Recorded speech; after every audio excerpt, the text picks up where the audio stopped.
A blessed day to everyone. I am Alexa Sendon and welcome again to day 251 of 365 Daily Devotion with Bible Character Edition. And today is August 8, 2026 and yung title ng devotion natin is Putting God First o si God ba yung una or top in your priority. And for our character is patungkol naman kay Prophet Haggai and ito ay patungkol sa post-exilic prophet who called the returned Jews to rebuild the temple. So kung mabalikan natin yung mga taga-Jerusalem ay in-exile sila papuntang Babylon. And sabi nga sa prophecy ni Prophet Jeremiah ay ibabalik sila ng Diyos. At dito na yun, ito na yung sa time ni Prophet Haggai.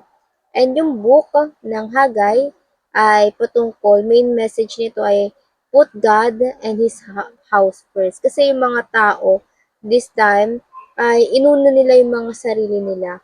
Inuna nila yung sarili ng tahanan kesa doon sa templo ng Diyos. The Lord is with His people and promises greater glory and kingdom restoration. So, ayun yung main message. At dito nga sa scripture natin for today, Haggai chapter 1, it says, in the second year of King Darius, on the first day of the sixth month, the word of the Lord came through the prophet Haggai to Zerubbabel. So si Zerubbabel, dahil nga wala ng king yung mga taga-Juda, siya yung kumbaga governor.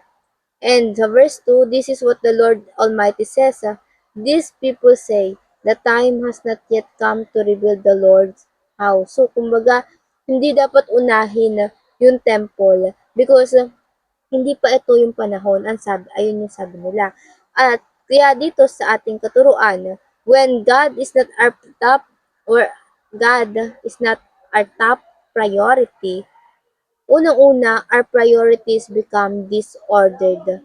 O the moment na hindi na ang Diyos o hindi ang Diyos ang una sa lahat ng ginagawa mo, ang sentro sa lahat ng ginagawa mo, halimbawa sa alaga mo sa pamilya mo, kahit anong sikap mo, hindi pa rin mapapabuti ang pamilya mo. But when you put God the center, the reason of everything, even the smallest work you do, everything will fall in order. Kasi dapat talaga ang Diyos ang nasa top. Siya yung ginagawa nating head para maging maayos ang mga kasunod pa na priority natin sa buhay. And pangalawa, kapag hindi ang Diyos yung top priority natin, our lives become dissatisfying. Walang satisfaction without Jesus, without God. You will see everything is not sustainable. Everything seems in the cycle of work and rebuilding. Paulit-ulit lang yung cycle ng buhay natin. Walang satisfaction dahil nga wala doon si Kristo. Dito nga sa chapter 4, sa verse 4 to 6, sabi dito, sabi ng Diyos, panahon ba para sa inyong mga sarili na manirahan sa inyong mga bahay na may kisame, samantalang ang bahay na ito ay nananatiling wasak? Yung bahay na ito na tinutukoy sa house of worship. Kumbaga sinasabi ng Lord, mas mainam ba na sa inyo na manirahan sa maayos na bahay, samantala ang house of worship ninyo, house of the Lord ay nananatiling sira. Kasi nga sinira ito ni King Nebuchadnezzar bago ito yung fourth or third deportation ng mga Jerusalem o taga Jerusalem. And verse 5, ngayon ganito ang sabi ng Panginoon ng mga hukbo, pag-isipan ninyo ang inyong mga lakad. Kayo'y naghasik ng marami ngunit umaani ng kaunti. Kayo'y kumakain ngunit hindi kayo nabubusog. Kayo'y umiinom ngunit hindi kayo nasisiyahan. Kayo'y nagdaramit ngunit walang naiinitan. At kayong tumatanggap ng sahod ay tumatanggap ng sahod upang ilagay sa supot na may mga butas. So kumbaga, meaningless ang lahat ng ginagawa ng tao kapag walang Diyos. And pangatlo, kapag hindi ang Diyos ang top priority natin, our resources become scarce or may taggutom, may pagkukulang. Yung inaasahan nating resources, maaring alisin niya ng Diyos or gawing tuyot yan ng Panginoon dahil we prioritize our self-need than Him. Parang yung Diyos ay para lang kapag well of yung buhay natin. May Diyos lang tayo kapag well of ang buhay natin. Not in the time of need. Ito yung dapat baguhin natin. And sa verse 11, sabi nga dito, at ako ay nagpatawag ng tagtuyot sa lupa kasi yung mga tao umaasa sila sa lupa, sa mga bunga nito at sa mga burol sa trigo at bagong alak sa langis, sa mga binubunga ng lupa, sa mga tao at sa mga hayop at sa lahat ng pinagpagala, labor. Kumbaga ang Diyos nagdulot siya ng tagtuyot na kahit na anong sikap ng mga tao ay yung bunga nito ay mahihirapan pa rin sila, hindi sila masasatisfy. Kaya nga prioritize God whatever season. Whenever we are in low, whenever we are in high. Seek God because He knows what is sustainable that we need. Bilang tao, ang alam lang natin ay yung surface level ng ating pangangailangan. But God knows everything, even the things na akala natin na hindi natin kakailanganin. At hindi pa man natin ito binabanggit sa Panginoon na ikusa niya ng ibibigay basta't siya yung una sa bawat ginagawa natin sa ating buhay. Kaya nga, sa pagsasabuhay natin ito, unang-una, put your life in order by putting God first. Isaayos na natin yung ating buhay. Make it as a reminder for you kung nakakaranas ka man ng disordered sa buhay mo.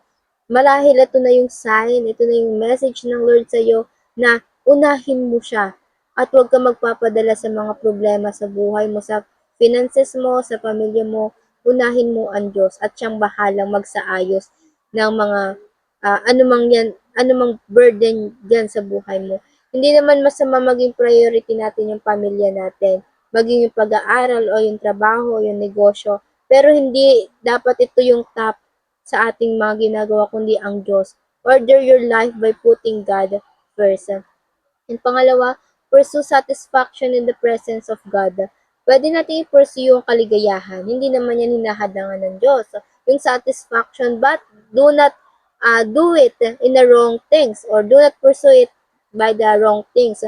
But rather we pursue satisfaction through Christ. Because our heart, meron itong butas na tanging si Kristo lang yung nakakapagpuno, yung nakaka-fill in ito.